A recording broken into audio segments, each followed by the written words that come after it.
ከጌታ የሆነው ሙሉ ሰላምና ጸጋ ለእናንተ ይሁን። በዓለም ዙሪያ የምትገኙ ቅዱሳን እግዚአብሔርን የሚሰሙ በማፍራት በእግዚአብሔር ፊት የምትገኙ በሙሉ ከጌታ የሆነው ሙሉ ሰላምና ጸጋ በያላችሁበት ቦታ ይድረስላችሁ። ዛሬ እኔ እይታችሁ ታሜ ነኝ። መንፈስ ቅዱስ ረድቶኝ ድንቅ የሆነው መላእክት ይዤ መጥቻለሁ። ይህ መለኮታዊ ቃል ፕሊስ እባካችሁ እንድትዳመጡ ዘንድ ጌታም ይፈልጋል። ደም እንድትዳመጡ አስተላልፋችኋለሁ። ጌታ ዛሬ የሰጠኝ መላእክት ሊከብድ ይችላል። ለማስማት የሚከብድም በአይን በተግባር ሲታይ እንዴት እንደሚከብድ አናቅም። ስለዚህ እንዲህ አይነት መላእክት ጌታ ሰጥቶኛል። ፕሊስ አዳምጡ። እንደ ምድጃ እሳት የሚነደድ ቀን ይመጣል። በዚያች ቀን ፊቴን ለምትፈልጉ በፊቴን ለወደቁት እኔን ለሚፈሩ ለነሱ ጽድቅ ፀሐይ ትወጣቸዋለች።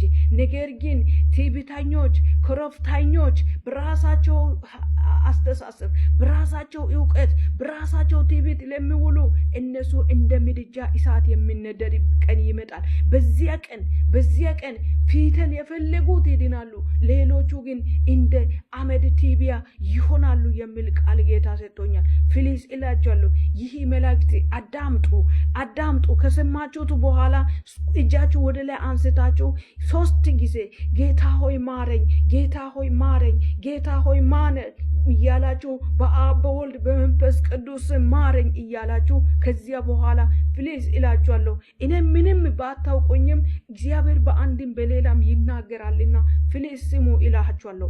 ሼር አድርጉ። ከሰማችሁት በኋላ ብዙ ሰው ይስማ። ይሄ መልእክት ለማስተላለፍ ከብዶኝ ነበረ፣ ነገር ግን ጌታ በሰጠኝን ቃል ይመጣለሁ ብዬ ተናገርኩኝ። ፕሊዝ እላችኋለሁ፣ ይህ ቃል ብሰሙ በአንድ ሰው ምክንያት አገር ውስጥ ያለው ሰው ሁሉ ሊድን ይችላል። በአንድ ሰው ምክንያት እግዚአብሔር ሕዝብን ሊያድን ይችላል። እህቴ ባንቺ ምክንያት፣ ወንድሜ ባንተ ምክንያት እግዚአብሔር ለአገራችን ምሕረት እንዲያመጣልን ዘንድ፣ ምሕረት እንዲያበዛልን ዘንድ እንድንወድቅ ይፈልጋል። በፊቱ እንድንወድቅ ይፈልጋል። ማረኝ እንድንል ይፈልጋል ጌታ። የእግዚአብሔር ቃል እንዲህ ይላል። በዚህ ቦታ ቃል ያለው አዳምጡ። በዚህ ቦታ ያለው ቃል ትንቢተ ሚክያስ ምዕራፍ 4 ከቁጥር 1 እስከ 3 ያለው የእግዚአብሔር ቃል ቅዱሳን እንዲህ ይላል። እነሆ እንደ ምድጃ እሳት የሚነደድ ቀን ይመጣል። ትዕቢተኞችንና ኃጢአትን የሚሰሩ ሁሉ ገለባ ይሆናሉ። የሚመጣው ቀን ያቃጥላችኋል። ስርንና ቅርንጫፍም አይተውላችሁም ይላል ጌታ፣ የሰራዊት ጌታ እግዚአብሔር። ነገር ግን ስሜን ለምትፈሩት ለእናንተ ጽድቅ ፀሐይ ትወጣችኋለች፣ ፈውስን በከንፈራችሁ ውስጥ ይሆናል። እናንተ ትወጣላችሁ፣ እንደ ሰባ አንበሳም ትፈነጫላችሁ። በሚሰራበት ቀን በደለኞች ከእግራችሁ ጫማ በታች አመድ ይሆናሉና እናንተ ትረግጡታላችሁ ይላል የሰራዊት ጌታ እግዚአብሔር አምላክ። በዚህ ቃል የሚያስተውል ያስተውል፣ የሚሰማ ይስማ፣ የሚመለስ ይመለስ። እልፍ ብለሽ ተናገሪኝ ያለኝ ነው ጌታ እየተናገርኩት ያለው። ፕሊዝ እላችኋለሁ፣ ትውልድ ሆይ የእግዚአብሔርን ቃል ስሙ። ፕሊዝ እላችኋለሁ፣ ተናገሪኝ ያለው ቃል ነው የሚያስተላልፈው። እኔ ምንም ከራሴ ምንም እውቀት ኖረኝ አይደለም። ጌታ ተናገሪኝ ያለው። ፕሊዝ እላችኋለሁ፣ እንደ ምድጃ እሳት የሚነድ ቀን ይመጣል።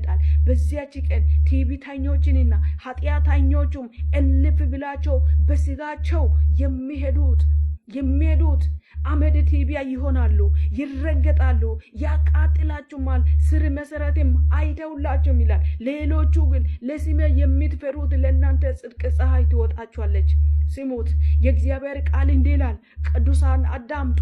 የእግዚአብሔር ቃል በስሜ የተጠራ ሕዝብ በተዋረደ ማንነትና በተሰበረ ልብ በፊቴ ወድቆ ፊቴን ቢፈልግ ቢጸልይ ጸሎታቸውን ይሰማለሁ፣ ምድሪቱንም ይጎበኛለሁ፣ ኃጢአቷንም ይቅር እላለሁ ይላል። ፕሊዝ እላችኋለሁ ቅዱሳን፣ ይህ መልእክት ለእናንተ ነው። ጌታ በአንድም በሌላም ይናገራል።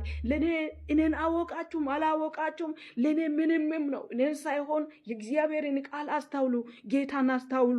ትውልዱ ሆይ የእግዚአብሔርን ቃል ስሙ። ጌታ እንዲህ ይላችኋል፣ ፊቴን ፈልጉ ይላል፣ በፊቴ ውደቁ ይላል። እንደ ምድጃ እሳት የሚነደድ ቀን ይመጣል። ፊቴን ለሚፈልጉት ለነሱ ጽድቅ ፀሐይ ይወጣል፣ ለነሱ መልካም ይሆናል።